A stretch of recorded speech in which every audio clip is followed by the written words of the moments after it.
Okay, so we are live. Hello, everyone. Welcome back to the second workshop of the day one. Um, for those who are just joining us, my name is Noor, and I'm honored to be your moderator for this exciting workshop that is STEM for Climate Unlocking Green Job Opportunities for Youth. This session is about the exciting opportunities at the intersection of STEM, science, technology, math, and climate action. As young people, we are entering a world where tackling climate change and preparing for the future of work go hand in hand. The good news: these challenging challenges also creating new green jobs and clear career paths that combine innovation, sustainability, and impact. Today's workshop will help you discover how you can use STEM skills to address climate challenges in your community and prepare yourselves for meaningful future-proof careers. As we go through, think about what climate challenges in your area could be solved with STEM based solutions. What practical steps can you take to develop green job skills? And how can your education, training, or entrepreneurship efforts align with sustainability? Um, this is going to be very interactive session, so please feel free to share your ideas and questions in the chat as we go along. Um, uh, I'm thrilled to announce our speaker for today, someone who's truly embodies the theme of this session. Dr. Irene is a doctor, a medical robotics specialist, and young social impact leader. At just 22, while still in medical school, she founded Kids in Let, a non-profit empowering children in rural Nigerian communities with leadership and STEM skills to tackle plastic pollution and climate change. Her work aligns with the UN SDG 4, that is quality education, and SDG 13, that is climate action. Through this initiative, she has already reached over 1,000 children, equipping them with green job skills like smart recycling, renewable energy, and circular economy practices. She's also spoken at global platforms, including the United Nations Environment Programme, showcasing how African youth are driving the circular economy. Please join me in warmly welcoming Dr. Irene. Dr. Irene, All right, the thank floor you. is yours. All right, thank you very much for your kind introduction. I am so excited to be here, and I'll be leading the workshop on Tech for Climate, unlocking green job opportunities for youths. So I'll set the stage by asking a question that a really wise mentor asked me a few years ago while I was still in medical school and really trying to find my way. She asked, please, can you go to the next slide? What if building a successful career starts with saving the planet?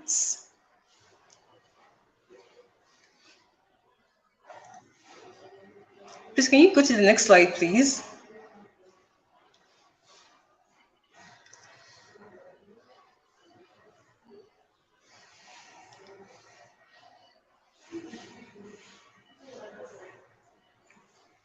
Okay, can we please go to the next slide? Okay, all right, thank you very much. So, just like I was saying earlier, she asked me a few years ago this specific question: what if building a successful career starts with saving the planet? And this is a question I really want us to pause and read again twice because it changed the trajectory of my life. And in summary, it helps me find my way, and it also helps every other person that were able to help in mostly about children, right? So my name is Irene Debona. I'm a doctor, a impact entrepreneur, and the founder of Kids and Let, a non-profit organization here in Nigeria, empowering children with tech for climate skills and summary. But then, how did all of this start? What is the reason why I do what I do?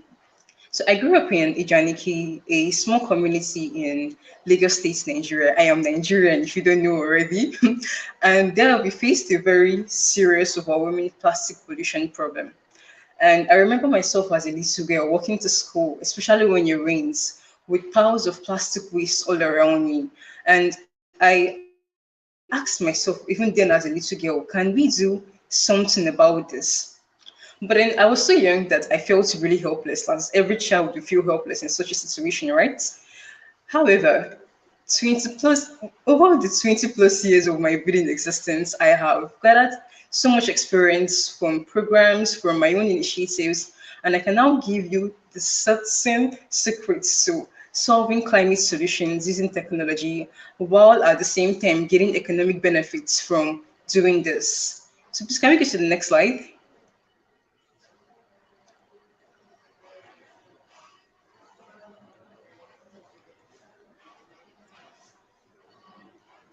So it's a no-brainer now that no matter where you live in the world, climate change is something that we all experience, whether you live in the north, south, whichever continent it is. It's something we experience in one way or the other. When we don't take care of our personal health, we fall ill, right, as humans. However, when we don't take care of the earth also falls ill too. And that illness will manifest as climate change. So you can see in some communities or in some countries, they experience extremes of wet weather that is leading to flooding. In some areas, they experience extremes of dry weather leading to droughts. Some places experience extremes of the temperature, that's extreme hot temperature, extreme wet temperature, and all of this is all tied down to the effect of climate change we're experiencing in our communities. However, as much as climate change is a crisis, it's a global crisis, quite a right, we said the fact. It also comes with green career opportunities for us because wherever there is a problem, it means there's a solution, right? And whoever is willing to actually work on that solution can, we will not just help the planet, but can also reap economic benefits from that too. So by 2030, over 100 million green jobs will emerge globally. That has been understated. And with the rising rate of youth unemployment in countries all over the world, these green job opportunities will serve as a saving grace to individuals that are literally trying to make their ends meet in one form or the other. So please can we go to the next slide?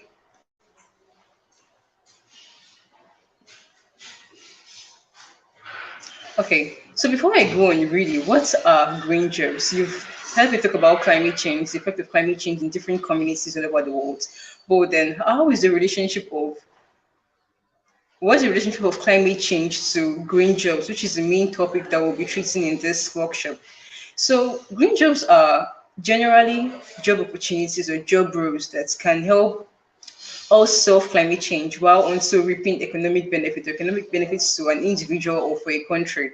Meaning, I come up with a solution, whatever it is, that can help my community and at the same time, in literal words, help my pockets. And then these jobs are roles that can help reduce emissions, that can help protect the nature, can support clean energy, and most importantly, ensure environmental sustainability. And there are limitless examples of them all over the world. So, for example, I live in a house where I want to make a switch from the government supplied electricity to solar energy or solar energy generation or electricity in my houses.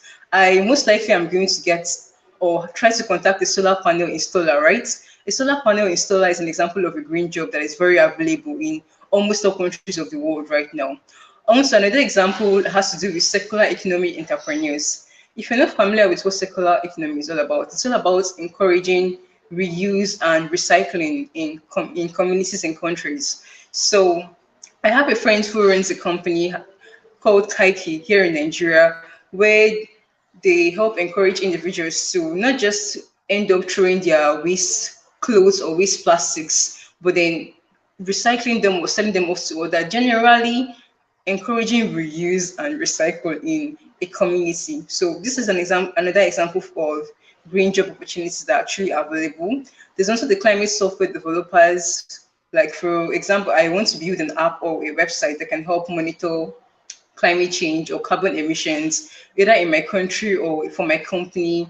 This is where climate software developers come into place. So there are limitless examples of green job opportunities available globally, and it's very important that we begin to highlight all of this, which we're going to do in this workshop.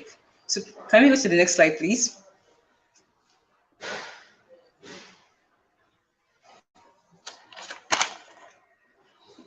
Okay, so now I would like us all to ask this question to ourselves. What's one environmental challenge you face in your community or your country and feel helpless to do something about? For example, mine was pollution, right? Yours can be deforestation, it can be oil spills, it can whatsoever it can be flooding, it can be drought. I want you to take a pen and then just write it down on a sheet of paper. What exactly is that environmental challenge that you experience or you've seen other people experience and you actually want in one way or the other help them out with that. So please just write out that on a jotter or a sheet of paper. Well, we'll move to the next slide.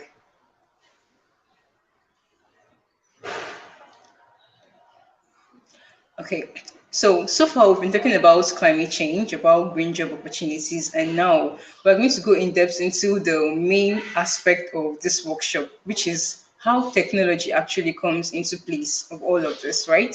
So, well, when it comes to tech, everyone, like at least almost everyone in this room right now can say something about what technology is all about. Can name list or name one or two tech skills they know, be it web development, robotics. We are all familiar with that at this point in time. So how do all of this come into place in taking climate action and then also sustainably providing to the economic aspect of a country?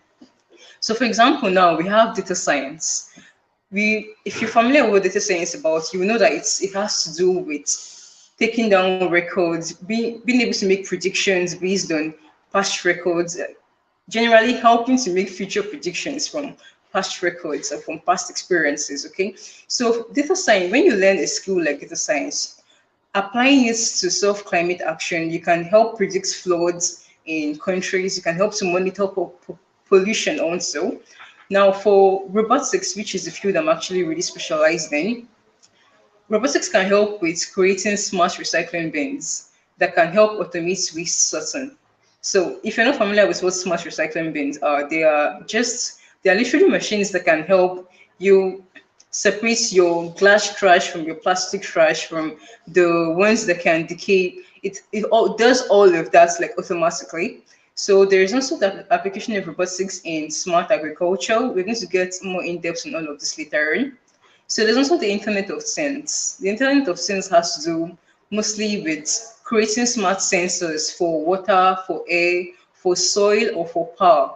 Like I have a friend of mine who works in this particular field over in there in Asia. His company uses smart sensors to actually measure the level of nitrogen and other another elements in the soil, which can actually help them know, okay, do we plant this particular vegetation in this soil or in another soil? So the applications of technology in climate action is actually very limitless. So lastly, I want to mention about digital media. So you may not necessarily want to learn a very technical skill. But when it comes to digital media, we are all involved in digital media and storytelling in one form or the other. We all post on our social media pages, right? So you can start a blog that can help drive climate action in your communities, whether for children or for adults. All of this also falls under the tech opportunity in climate action. So can we go to the next slide, please?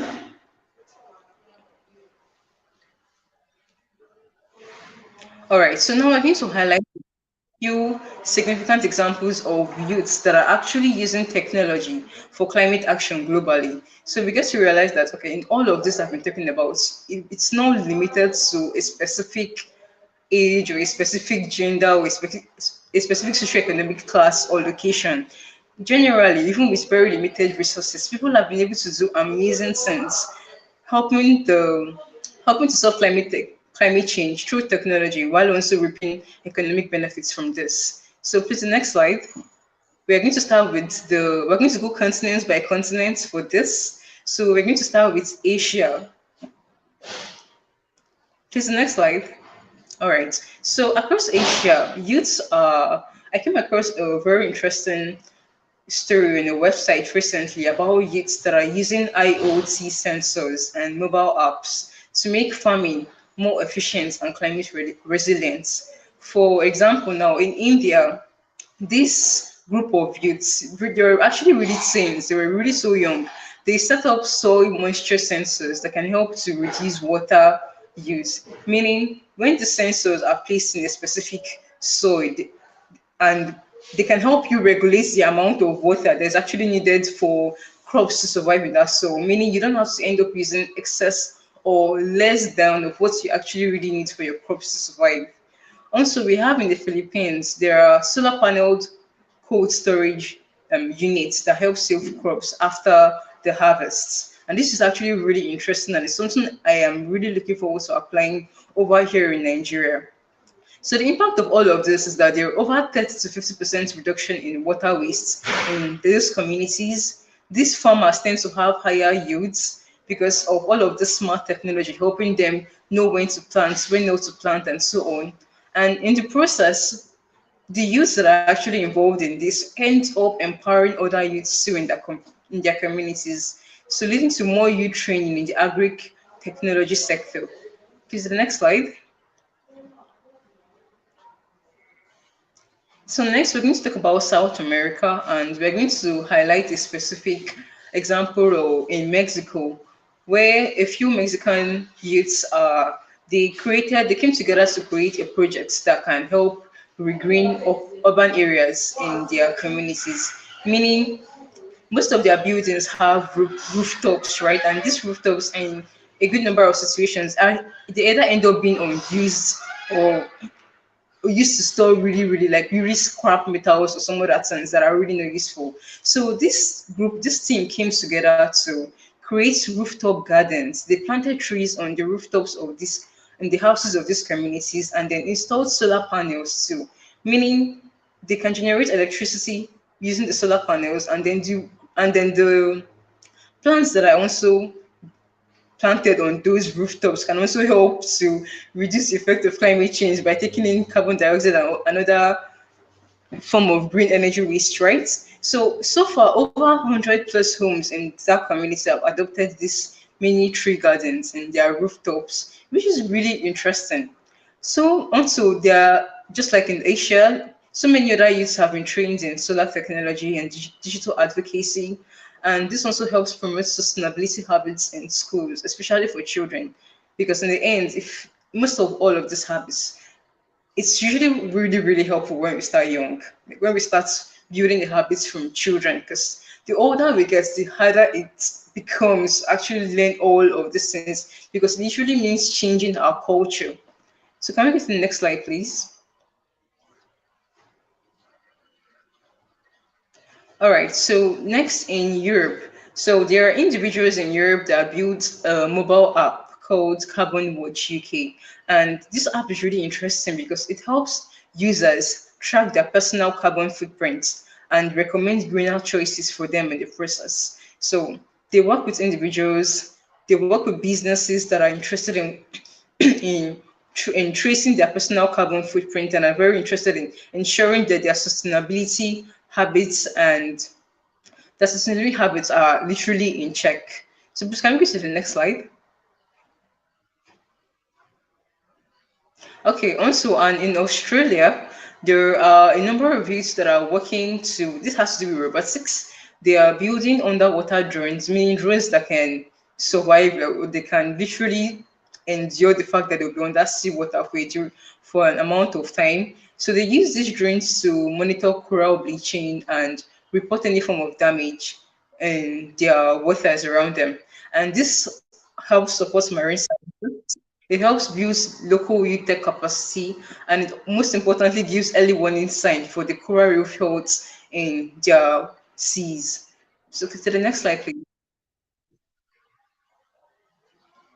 So next we have North America, where we're going to highlight a group of teens in Chicago that built a vertical hydroponic farm in abandoned warehouses. So these vertical hydroponic farms are farms that literally help to limit the amount of water and soil that you actually need to grow plants, meaning you can grow food using 90% less water and almost literally no soil.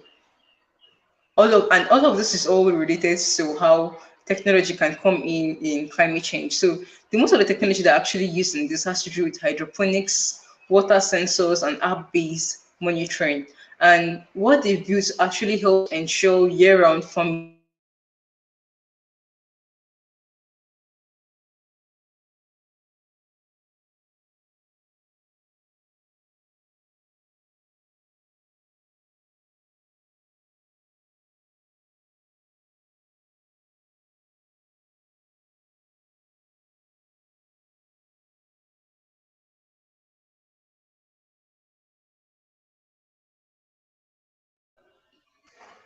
Please, can we go to the next slide?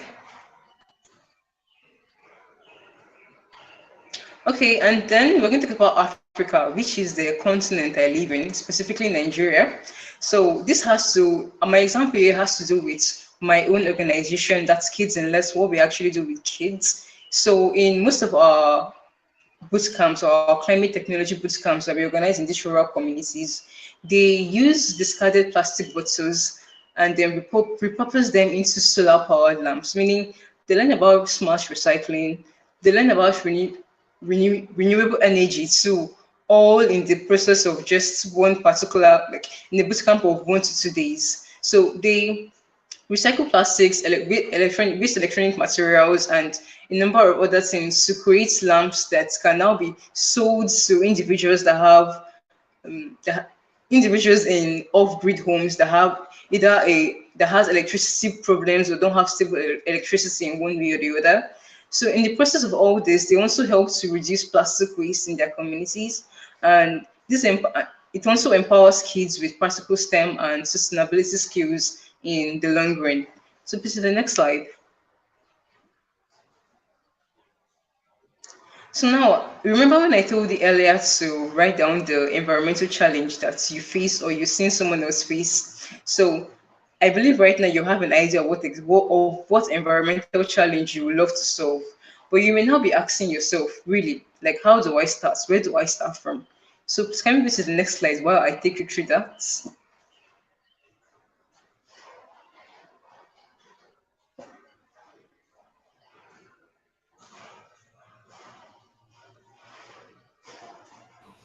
Can we move to the next slide, please? Okay, so these are three short steps to get on the train of climate technology before the train leaves you behind. So the first step is to learn a skill, a technical skill. And when I say you should learn a skill, I don't mean learning a skill blindly. You have to first of all decide on the problem you want to solve. So let me put this in context. For example, I have a problem of okay, I don't want to use the example of plastic pollution again. I have a problem of okay, flooding in my community. So me deciding to learn a skill, I'm going to learn a skill that can help me solve this particular or this specific problem in my community that I am facing. So if I have a problem of flooding, or and probably I want to raise awareness of it in communities, raise awareness of how plastic pollution can lead to flooding and so on, I can decide to start a blog by learning digital storytelling, right? And to and then that blog can now help me tell my story, encourage more people to take action to actually solve this problem and reduce the rate of flooding in our communities generally. So let's say for another example, you may decide to try to create a company or an app that can help to trace the amount of carbon emissions in your community or in your school. So you can learn a skill like data science or even web development for all of this. So what I'm trying to tell you is that when I tell you learn a skill, don't just learn a skill blindly. Have a problem you want to solve and let that problem help you decide which specific skill will be best for you to tackle that particular issue you face in your community. So the second step is to join and volunteer with support groups, with NGOs, school clubs, and boot camps. Now, in this day and age, the amount of opportunities or resources that can actually help you with all of this is limitless. Like there are so all you have to do is just to go on the internet and try and type in partnership opportunities or even on ChatGPT, and so many of them come out. So what but these local projects in your community, you can decide to come in contact or collaborate with another like-minded individual. Both of you can come together to create a local project in your community that can help address a climate problem. You can also collaborate with NGOs. Like my NGO right now, that's Kids and Nets. We are always open to collaborations. So a few months ago, we collaborated with a company that works with in the circular economy space. So contact NGOs that are in this field, be also school clubs and boot camps. But I'll give you more details on these resources later. So the third step is to create something. I would say this is the most important thing because Even I have been guilty about this when I just started my career initially. I learned a skill, okay, I learned a technical skill in the midst of trying to solve a problem, but then I never really applied that skill. I never really like worked on the project in the process of learning that skill. I was literally waiting to be perfect in what it is I'm trying to learn before trying to make an impact.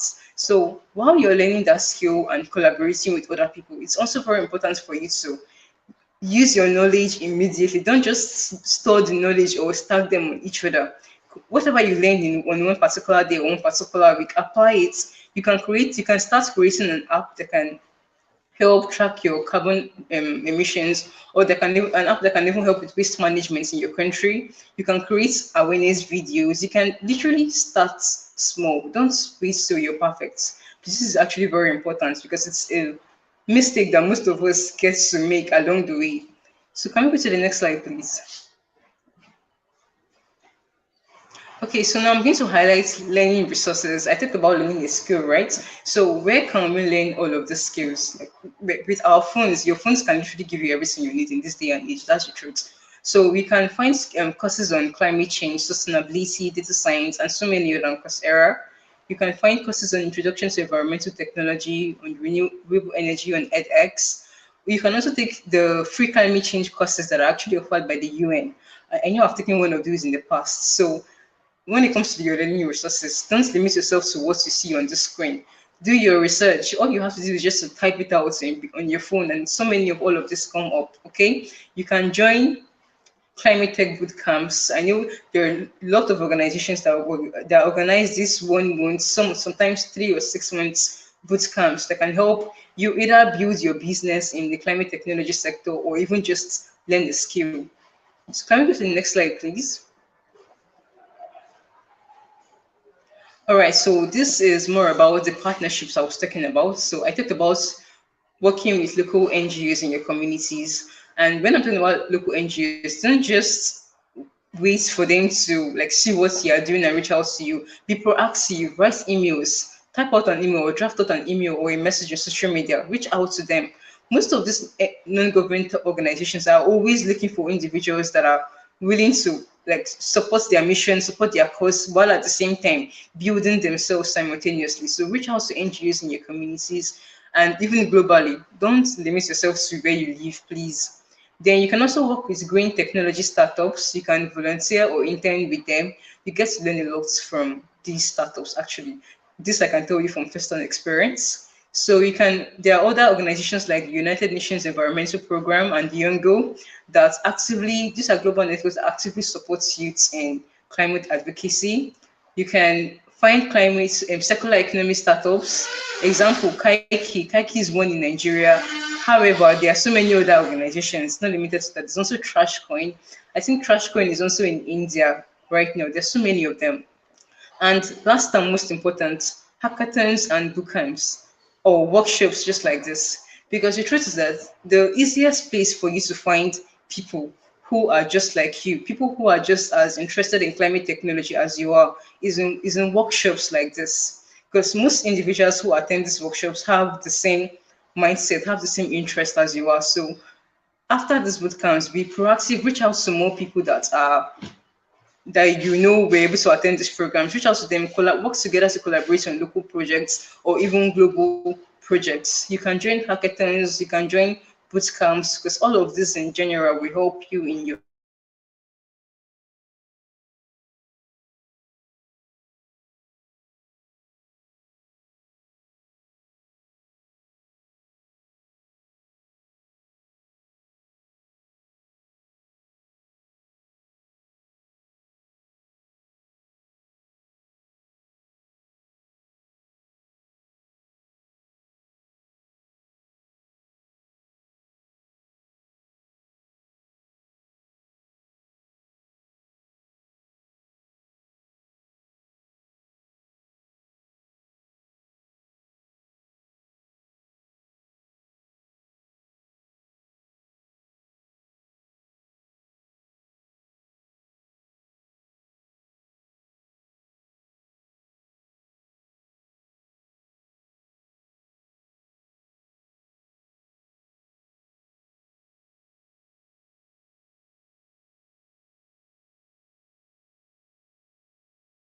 We are really sorry for the interruption. The speaker has some technical difficulties, and we'll get back to you soon. Just give us a few minutes.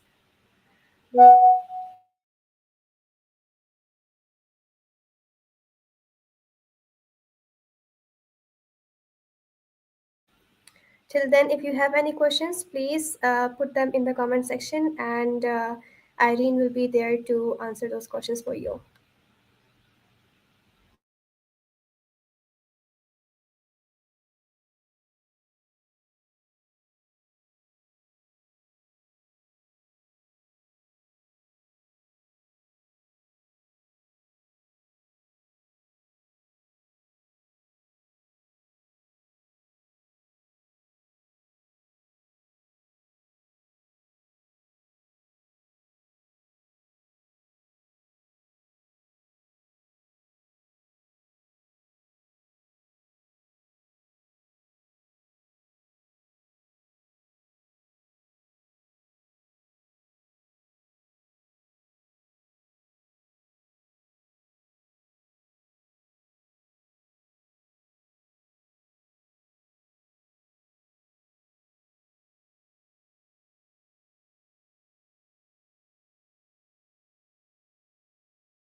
Okay, so now we'll take some few questions. I see a lot of questions, and I can see a question that is, digital storytelling is one of the best ways to educate people and motivate our youth, and arrange a specific boot camp to get new ideas from our leaders and work on it. I think yes, that is correct. Digital storytelling can be powerful a tool for education and motivation. By combining narratives with digital media, we can create engaging and memorable experiences. And I see some other views. Green jobs are,